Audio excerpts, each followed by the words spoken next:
নমো কৃষ্ণায় বাসুদেবায় দৈবকী নন্দনায় চ অশেষ ক্লেশনাশায় গোবিন্দায় নমো নমো। পরমেশ্বর ভগবান শ্রীকৃষ্ণ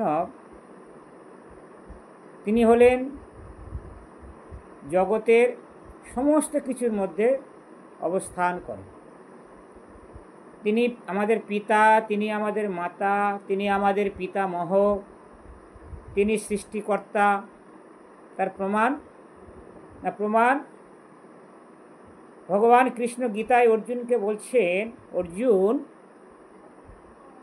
পিতা অহম অস্য জগত মাতা ধাতা পিতামহ বেদ্যম পবিত্রম ওঙ্কার ঋক্সাম ঋজুরেব চ।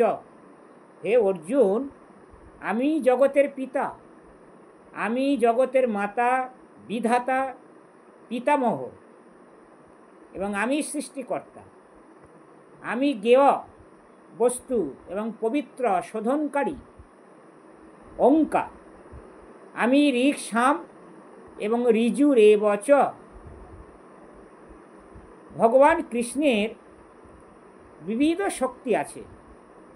তার মধ্যে প্রধান শক্তি তিন প্রকার: অন্তরঙ্গা শক্তি, বহিরঙ্গা শক্তি এবং ততস্থ শক্তি। এই বিশ্ব চরাচরে যে সমস্ত সৃষ্টিকার্য অভিভূত হচ্ছে, তার সমস্ত বিভিন্ন জীবের নানা রকম আত্মীয়তা সম্বন্ধ স্থাপন করছে। যে প্রকৃতপক্ষে কেউ পিতা হচ্ছে, কেউ মাতা হচ্ছে, কেউ পিতামহ, এসবই ভগবানের তটস্থা শক্তি।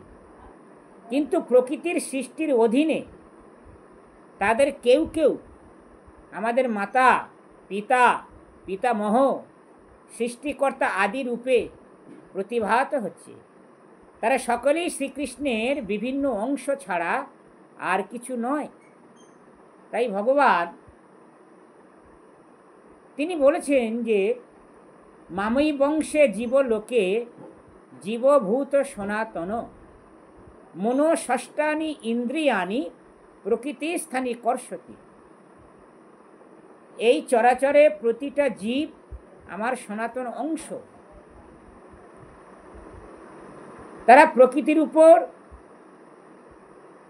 কর্ষণ করছে আধিপত্য বিস্তার করার জন্য। এই শ্লোকে ধাতা শব্দটি অত্যন্ত গুরুত্বপূর্ণ। ধাতা শব্দের অর্থ হল বিধাতা, সৃষ্টিকর্তা। ব্রহ্মাজি তিনিও জীবতত্ত্ব, তিনি শ্রীকৃষ্ণের অংশ এবং প্রতিটা জীব ভগবান শ্রীকৃষ্ণের অংশ। তারা যে কেবল শ্রীকৃষ্ণের অংশ তাই নন, পিতামহী, পিতামহ প্রমুখ সকলেরই শ্রীকৃষ্ণ। শ্রীকৃষ্ণের অপরিহার্য অংশ হওয়ার ফলে বস্তুতপক্ষে প্রতিটা জীবই হচ্ছে শ্রীকৃষ্ণ। তাই সম্পূর্ণ বেদের একমাত্র লক্ষ্য হচ্ছে শ্রীকৃষ্ণ। কৃষ্ণস্তু ভগবান স্বয়ং। কৃষ্ণ হলেন স্বয়ং ভগবান। তাই বেদের মাধ্যমে আমরা যা কিছু জানতে চাই তা ক্রমশ শ্রীকৃষ্ণের স্বরূপ তত্ত্বের দিকে আমাদের এগিয়ে নিয়ে চলে। আমরা যত শাস্ত্র অধ্যয়ন করব তত আমরা শ্রীকৃষ্ণের স্বরূপ সম্বন্ধে জানতে পারব। তেমনি যে মানুষ সম্পূর্ণরূপে বৈদিক তত্ত্বজ্ঞান জানবার প্রয়াসী, সেও শ্রীকৃষ্ণের অবিচ্ছেদ্য অংশ। সেই কারণে শ্রীকৃষ্ণ থেকে তিনিও অভিন্ন। অর্থাৎ যিনি কৃষ্ণকে জানার চেষ্টা করছেন, কৃষ্ণ কে, কৃষ্ণ কি বস্তু, তিনিও ভগবানের অতীব প্রিয় এবং তিনি শ্রীকৃষ্ণ থেকে অভিন্ন। সমস্ত বৈদিক মন্ত্রগুলির মধ্যে ওং শব্দটিকে বলা হয় বেদের প্রণব, ওং, এবং সেটি হচ্ছে অপ্রাকৃত শব্দ তরঙ্গ।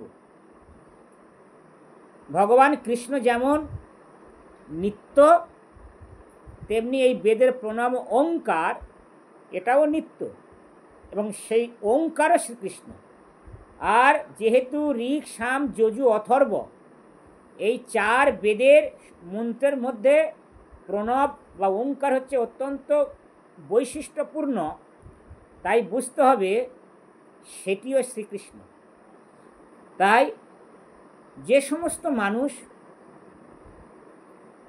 হরিনাম মহামন্ত্র জপ করছে না, তারা যদি ওঙ্কার শব্দটিকে জপ করে এবং মৃত্যুর সময় যদি এই ওং শব্দটিও স্মরণ করতে পারে, তাহলে কিন্তু তারাও ভগবানের বিশেষ কৃপা লাভ করতে পারবে।